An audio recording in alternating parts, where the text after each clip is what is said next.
The aerial pancake is done by flying down the center of the window and pushing both hands forward. This pushes the nose away from you into a pancake. It will not stay in this position and will come back to the nose pointing down, so execute this practice maneuver with some altitude. Ground pancake.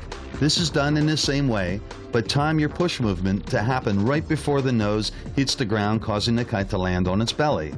Recover using one of the many recoveries taught later in this video, including the side pop-up launch demonstrated here. This is a lighter wind trick and can be done in the center of the window or in the center of the left or right side of the window.